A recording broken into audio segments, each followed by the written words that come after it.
कृपया वीडियो में नए हैं तो वीडियो को लाइक एंड सब्सक्राइब करें। संजय कहते हैं, राजन, तदनंतर आपके रणदुर्मद योद्धा कर्ण को आगे करके पुनः लौटकर देवताओं और असुरों के समान संग्राम करने लगे। हाथी, मनुष्य, रथ, घोड़ों और शंख के शब्दों से अत्यंत हर्ष और उत्साह में भरे हाथी सवार, रथी, पैदल और घुड़सवारों के समुदाय क्रोधपूर्वक सामना करते हुए नाना प्रकार के अस्त्र शस्त्रों का प्रहार करके एक दूसरे को मारने लगे। उस महायुद्ध में श्रेष्ठ वीर पुरुषों ने वाहनों तथा तीखे फरसों, तलवारों, पट्टिशों और अनेक प्रकार के बाणों द्वारा सवारों सहित हाथियों, रथों एवं पैदल मनुष्यों का संहार कर डाला। उस समय नरमुंडों से ढकी हुई रणभूमि की अद्भुत शोभा हो रही थी। वीरों के वे कटे हुए मस्तक कमल, सूर्य और चंद्रमा के समान कांतिमान थे। उनके सफेद दांत चमक रहे थे। उनके मुख, नेत्र और नासिकाएं भी बड़ी सुंदर थीं और वे मनोहर मुकुट तथा कुंडलों से मंडित थे। उस समय परिघ, मूसल, शक्ति, तोमर, नखर, भुशुंडी और गदाओं की 100-100 चोटें खाकर हजारों हाथी, मनुष्य और घोड़े खून की नदी बहाने लगे। नष्ट हुए रथ, मनुष्य, घोड़े और हाथियों से भरी एवं शत्रुओं की मारी हुई वह सेना गहरे आघातों से युक्त हो प्रलय काल में यमराज के राज्य की भांति बड़ी भयंकर दिखाई देती थी। नरदेव, तदंतर आपके सैनिक तथा देव कुमारों के समान तेजस्वी कुरुकुल भूषण आपके पुत्र असंख्य सेना साथ लेकर रणभूमि में शिनिपौत्र सात्यकी पर चढ़ आए। पैदल मनुष्यों, श्रेष्ठ घोड़ों, रथों और हाथियों से भरी और खारे पानी के समुद्र के समान भयंकर गर्जना करने वाली वह सेना अत्यंत रक्त रंजित होकर देवताओं और असुरों की सेना के समान भयानक प्रतीत होती थी। उस समय देवराज इंद्र के समान पराक्रमी सूर्यपुत्र कर्ण ने युद्ध स्थल में इंद्र के छोटे भाई उपेंद्र के समान शक्तिशाली शिनिवंश के प्रमुख वीर सात्यकी को सूर्य की किरणों के समान तेजस्वी बाणों द्वारा घायल कर दिया। तब शिनिवंश शिरोमणि सात्यकी ने बड़ी उतावली के साथ विषधर सर्पों के समान विरशिले नाना प्रकार के बाणों द्वारा रथ, घोड़े और सारथी सहित नरश्रेष्ठ कर्ण को भी आच्छादित कर दिया। उस समय आपके हितैषी सुहृद अतिरथी वीर वहां शिनिवंश शिरोमणि सात्यकी के शरों से अत्यंत पीड़ित हुए महारथी कर्ण के पास हाथी, घोड़े, रथ और पैदलों की चतुरंगिनी सेना साथ लेकर तुरंत आ पहुंचे। तत्पश्चात धृष्टद्युम्न आदि शीघ्रकारी शत्रुओं ने आपकी समुद्र सदृश्य विशाल वाहिनी पर आक्रमण किया और आपकी सेना भी शत्रुओं की ओर दौड़ी।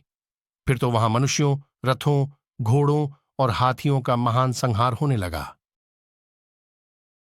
तदनंतर अपराह्न काल के कृत्य समाप्त करके विधिपूर्वक भगवान शंकर की पूजा करने के पश्चात नरश्रेष्ठ अर्जुन और श्रीकृष्ण शत्रुओं के वध का निश्चय करके तुरंत आपकी सेना पर चढ़ आए।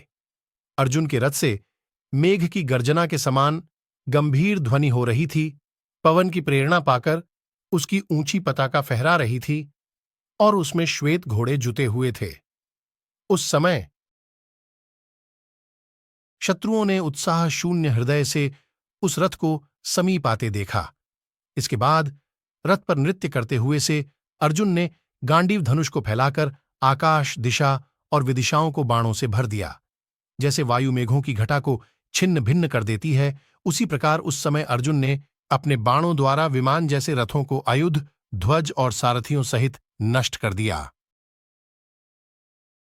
उन्होंने अपने तीखे बाणों से पताका, ध्वज और अयुद्धों सहित गजों एवं गजारोहियों की, घोड़ों और घुड़सवारों तथा पैदल मनुष्यों को भी यमलोक भेज दिया।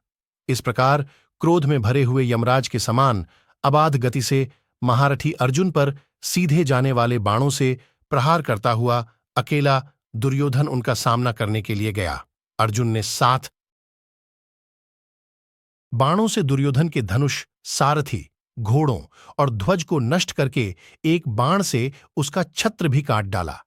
फिर 9वें प्राणघातक बाण को धनुष पर रखकर उन्होंने दुर्योधन की ओर चला दिया, परंतु अश्वत्थामा ने उस उत्तम बाण के 7 टुकड़े कर डाले। तब पांडु कुमार अर्जुन ने अश्वत्थामा का धनुष काटकर उसके रथ और घोड़ों को नष्ट करके अपने बाणों द्वारा कृपाचार्य के अत्यंत भयंकर धनुष को भी खंडित कर दिया। इसके बाद उन्होंने कृतवर्मा का धनुष काटकर उसके ध्वज और घोड़ों को भी तत्काल नष्ट कर दिया। फिर दुःशासन के धनुष के टुकड़े टुकड़े करके राधापुत्र कर्ण पर आक्रमण किया। तदनंतर कर्ण ने सात्यकी को छोड़कर अर्जुन को 3 बाणों से बींध डाला। फिर 30 बाण मारकर श्रीकृष्ण को भी घायल कर दिया। इस प्रकार वह दोनों को बारंबार चोट पहुंचाने लगा।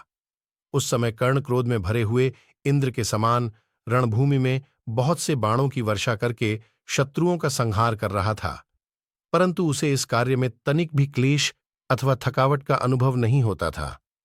फिर यात्यकी ने भी लौटकर कर्ण को तीखे बाणों से घायल करके पुनः उसे 199 भयंकर बाण मारे।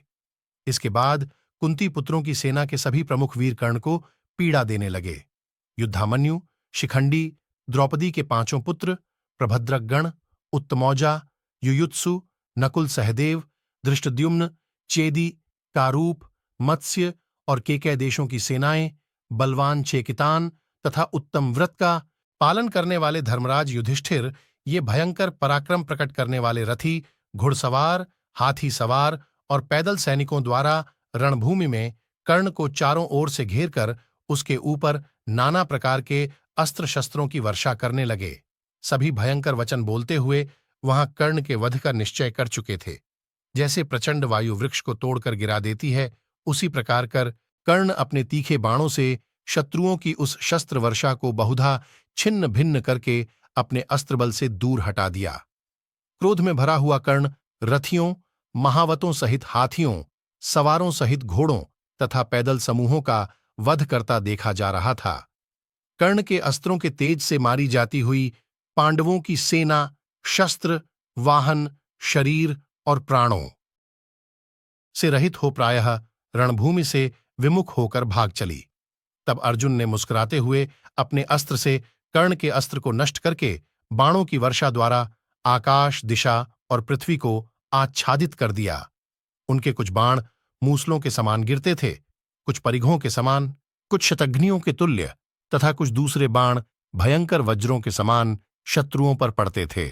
उन बाणों से हताहत होती हुई पैदल, घोड़े, रथ और हाथियों से युक्त कौरव सेना आंख मूंद कर जोर जोर से चिल्लाने और चक्कर काटने लगी।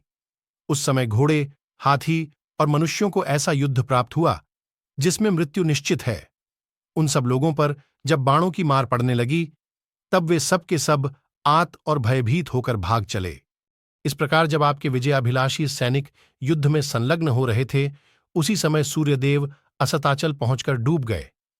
महाराज, उस समय अंधकार और विशेषतः धूल से सब कुछ आच्छादित होने के कारण हम लोग किसी भी शुभ या अशुभ वस्तु को नहीं देख पाते थे। भारत, वे महाधनुर्धर योद्धा रात्रि युद्ध से डरते थे, इसलिए समस्त सैनिकों के साथ उन्होंने वहां से शिविर को प्रस्थान कर दिया।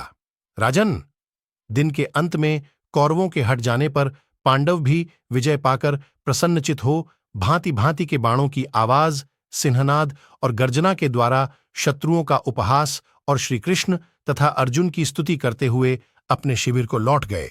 उन वीरों के द्वारा युद्ध का उपसंहार कर दिए जाने पर समस्त सैनिक और नरेश पांडवों को आशीर्वाद देने लगे। इस प्रकार सैनिकों के लौटा लिए जाने पर हर्ष में भरे हुए पांडव पक्षीय नरेश रात को शिविर में जाकर सो रहे। तदनंतर रुद्र के क्रीड़ा स्थल श्मशान सदृश्य उस भयंकर युद्ध भूमि में राक्षस, पिशाच और झुंड के झुंड हिंसक जीव जंतु जा पहुंचे।